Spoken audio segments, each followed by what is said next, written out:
The objective of this topic is to give you a working knowledge of how heat and carbon change the mechanical properties of steel, and to provide you with some guidelines for welding carbon steels.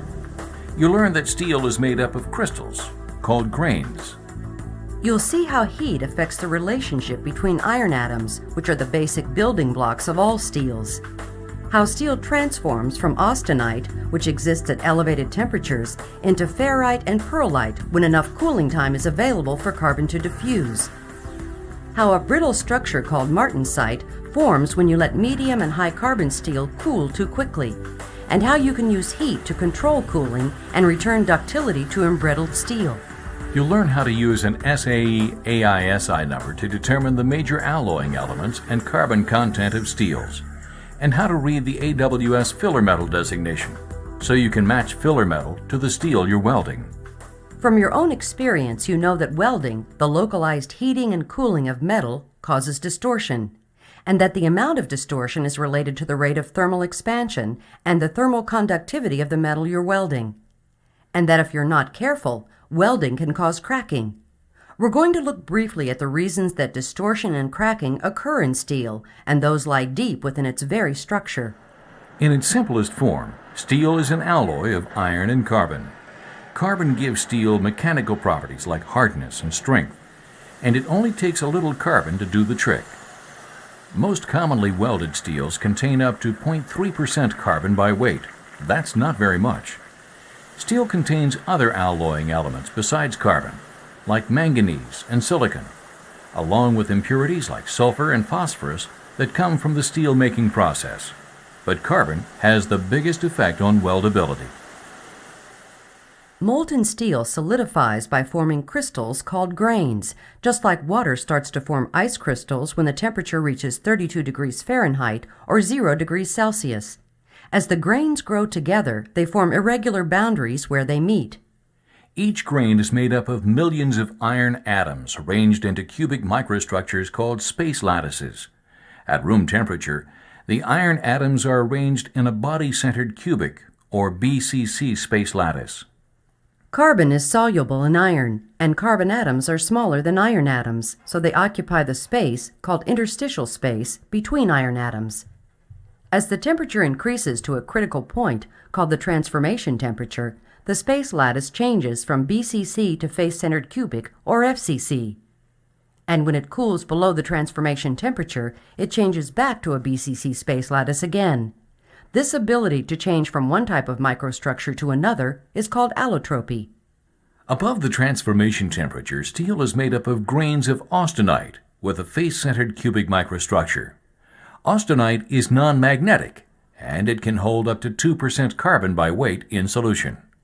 Below the transformation temperature, steel exists in the form of ferrite and pearlite. Pearlite grains consist of alternating layers of ferrite, which is very ductile because it's very low in carbon, and cementite. Cementite is high in carbon, so cementite is very hard. The FCC lattice of austenite has more space available for carbon than the BCC microstructures that form below the transformation temperature. That means that the phase changes that occur during heating and cooling require the diffusion or movement of carbon, and diffusion takes time. So let's see what happens to carbon steel when there's enough time for diffusion to occur. To simplify matters, we'll limit our discussion to steel with less than 0.8% carbon by weight, since you'll seldom have to weld on metal with higher carbon content than this. Just like water transforms to ice as the temperature drops below 32 degrees Fahrenheit, or 0 degrees Celsius, so too austenite must start to transform into bodied-centered cubic microstructures when it drops below the transformation temperature. But unlike water, the transformation temperature for steel varies with carbon content. For example, if the carbon content is 0.02% or less, the transformation temperature is 1670 degrees Fahrenheit. But as the carbon content increases, the transformation temperature drops to as low as 1333 degrees Fahrenheit at 0.8% carbon. Below 0.8% carbon, ferrite starts to form along the grain boundaries of the austenite. Carbon has very low solubility in ferrite, less than 0.02%, so the excess carbon diffuses into the untransformed austenite. The process continues as the temperature drops, creating islands of carbon-enriched austenite, surrounded by ferrite. When the carbon content of the austenite reaches 0.8%, it transforms to perlite, which is made up of alternating layers of ferrite and cementite. But remember that diffusion takes time, so if you cool austenite too quickly, there's no time for the carbon to diffuse. It gets trapped inside the space lattice as the austenite transforms, resulting in a distorted, body-centered lattice called martensite. Martensite has an acicular or needle-like structure. Martensite is very hard and very brittle, and the higher the carbon content, the harder and more brittle it becomes. The rapid cooling that causes martensite is called quenching. Quenching occurs when you dip steel into a quenching medium like water or brine immediately after welding it. Quenching also happens when the heat of welding is conducted away too quickly by the surrounding base metal, especially on thick sections, and when martensite forms in the weld or in the area around the weld called the heat-affected zone, it can result in cracking. When you weld on carbon steel, several things are happening. First, the base metal under the arc is exposed to temperatures above 3,000 degrees Fahrenheit and becomes molten. Second, the heat generated by the arc is transmitted to the metal surrounding the weld, called the heat-affected zone, or HAZ. For example, the area immediately next to the weld doesn't get hot enough to melt, but it does get hot enough to form austenite. And once you have austenite, you have the potential for trouble if you let it cool too quickly. Third, when you're welding, the heat source is moving. So, as the metal under the arc is melting, the metal ahead of the arc is picking up heat, and the metal behind the arc is freezing to form the weld. For a time, as the molten metal starts to cool, it transforms to austenite. And when you have austenite, you have the potential for trouble. Why? Because if you let austenite cool too quickly, the carbon doesn't have time to diffuse. And why is that such a problem? Because you end up with martensite, and martensite is brittle.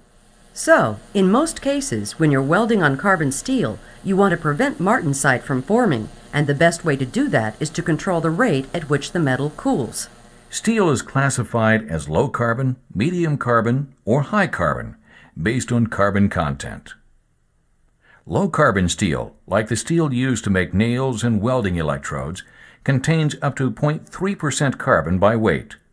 Medium carbon steels, like the steels used to make gears and crankshafts, contain between 0.3 and 0.6% carbon by weight.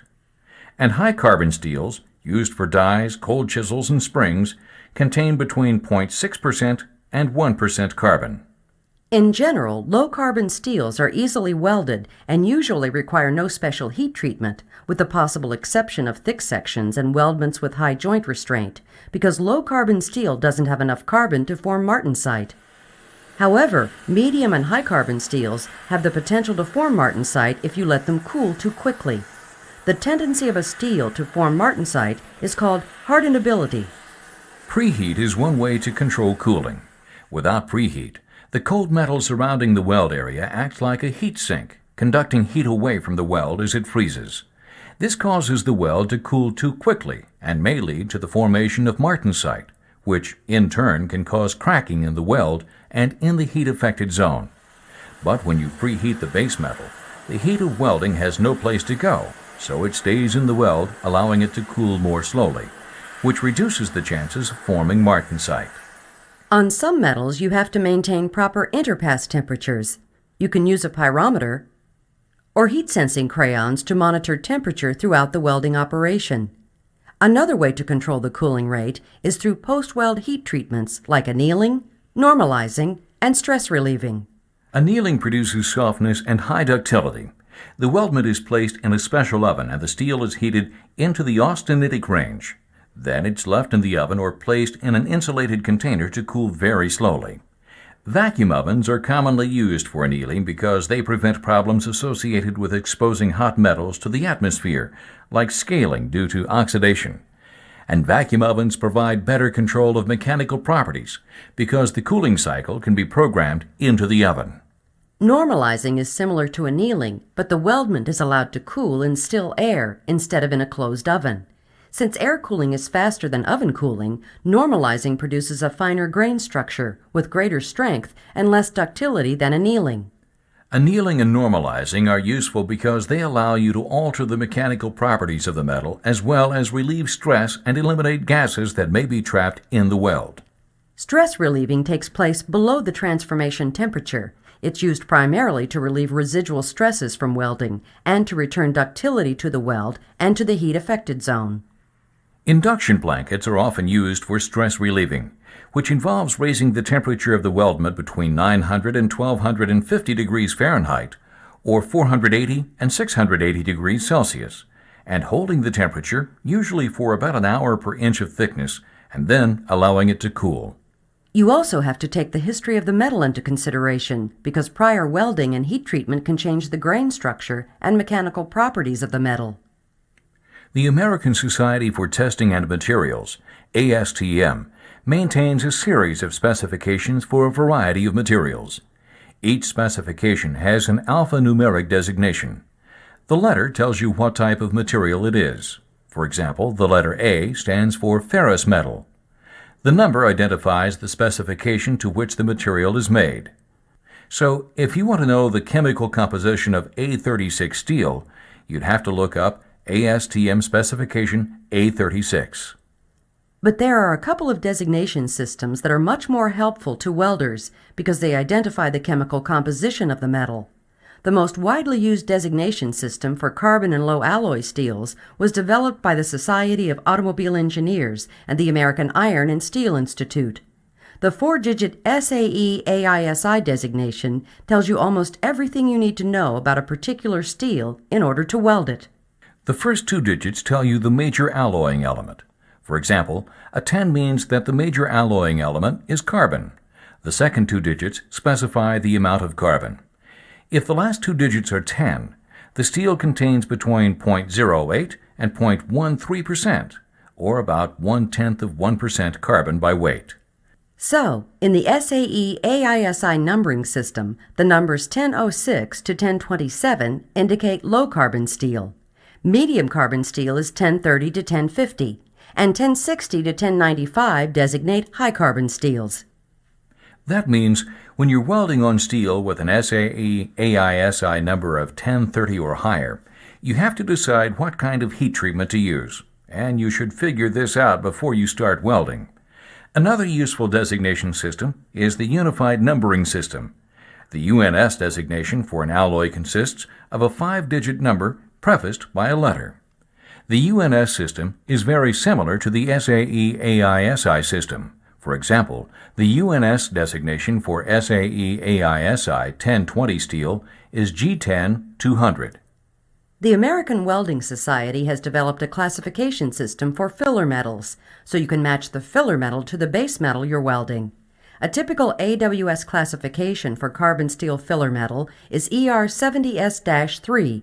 This classification covers gas metal arc welding, gas tungsten arc welding, and plasma arc welding, or PAW. The ER stands for electrode or rod. If you're welding with GMAW, the E applies because the filler also delivers current for the arc. And when you're welding with GTAW or PAW, the R designation applies because it's used for filler only. The 2 digits after the prefix indicate the minimum tensile strength of the deposited weld. A 70 means that the deposited filler metal will have a minimum tensile strength of 70,000 pounds per square inch. The S means that the filler metal is solid, and the suffix indicates the chemical composition of the filler metal. The rule of thumb for selecting filler metal for carbon steel is to match the tensile strength and the chemical composition of the base metal as closely as possible.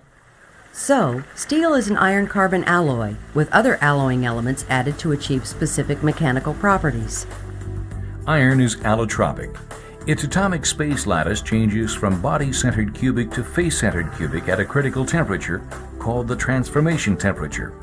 The transformation temperature varies from 1670 degrees Fahrenheit at 0.02% carbon to 1333 degrees Fahrenheit at 0.8% carbon. Carbon is soluble in iron and occupies the spaces between iron atoms. The transformation of austenite into ferrite and pearlite requires the diffusion of carbon, and diffusion takes time. When austenite containing medium to high amounts of carbon cools too quickly, there's no time for diffusion to occur, and the austenite transforms into martensite. Martensite is hard and brittle, and it can cause cracking in the weld and in the heat-affected zone. So, when you weld medium and high carbon steel, and even when you're welding thick sections of low carbon steel, you have to control the cooling rate with preheat, post-heat, or a combination of both. As long as you know the SAE/AISI number of the steel you're working with, you can determine its major alloying element and its carbon content. And you can use the AWS classification system for electrodes to match the filler metal to the base metal you're welding. A good welder also takes the fabrication history of the metal into consideration, because prior welding and heat treatment can change the grain structure and mechanical properties of steel.